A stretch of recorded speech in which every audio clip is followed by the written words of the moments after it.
વિદ્યાર્થી મિત્રો મજામાં? આજે ધોરણ 4 વિષય હિન્દી પાઠ 4 યહનો અર્થ થાય આ, હૈ એટલે છે, આ છે, વહ એટલે પેલું અથવા તે, વહ હે એટલે પેલું છે, બરાબર. હવે જ્યારે पास की एक वस्तु या व्यक्ति तरफ संकेत करते समय यह शब्द का प्रयोग किया जाता है।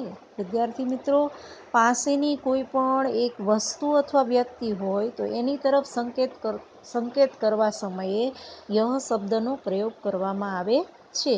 और दूर की वस्तु या व्यक्ति की तरफ संकेत करते समय वह शब्द का प्रयोग किया जाता है।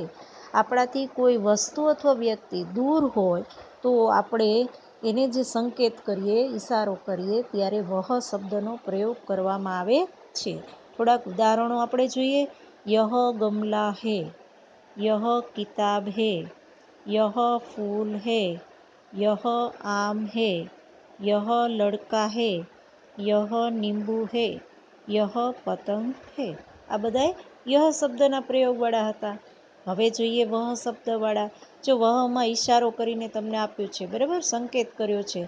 વહ ઘડી હે, વહ તારા હે, વહ ડાકિયા હે, વહ મોટર હે, વહ બંદર હે, વહ ઘોડા હે, વહ કુર્સી હે. હવે જે સ્વાધ્યાય આપેલું છે, चित्र देखकर खाली जगह में यह या वह शब्द लिखो, बराबर. खाली जग्या पेन्सिल है. जो पासेनी वस्तु છે એટલે આપણે બધામાં યહ શબ્દનો પ્રયોગ કરીશું. યહ પેન્સિલ હે, યહ મેજ હે, યહ તकिया है, यह डिब्बा है, यह फूल है, यह खिड़की है, यह कुत्ता है. આ બધી જે બાજુની આ બધી વસ્તુ છે એમાં સંકેત કર્યો છે કે દૂરની વસ્તુ છે, નિશાની આપી છે જો તમને હાથની, બરાબર. એટલે એના માટે આપણે વહ શબ્દનો પ્રયોગ કરીશું. વહ ગાય હે, વહ એનક હે, વહ લડકી હે, વહ सूरज है, वह साइकिल है, वह कौवा है, वह पेड़ है.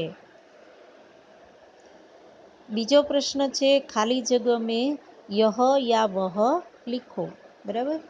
ખાલી જગ્યા દીપક હે. જો સંકેત નથી આપ્યો તો આપણે યહ શબ્દનો પ્રયોગ કરીશું. યહ દીપક હે.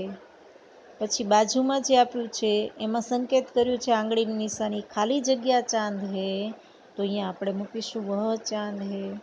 પછી જ્યાં પૌધા આપ્યું છે ત્યાં લખીશું વહ પૌધા હે, કેમ કે નિશાની કરીને બતાવ્યું છે, વહ પૌધા હે.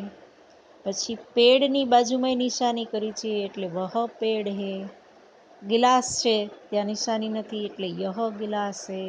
બાદલ છે ત્યાં નિશાની કરીને આપ્યું છે એટલે લખીશું વહ બાદલ હે. નળ પાસે નિશાની આપી છે એટલે લખીશું વહ બાદલ હે.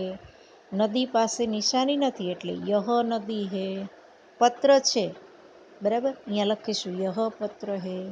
અને પતંગ પાસે પણ લખીશું આપણે યહ પતંગ હે, બરાબર. આ રીતે યહ અને વહ શબ્દનો પ્રયોગ કરીશું. આવજો વિદ્યાર્થી મિત્રો.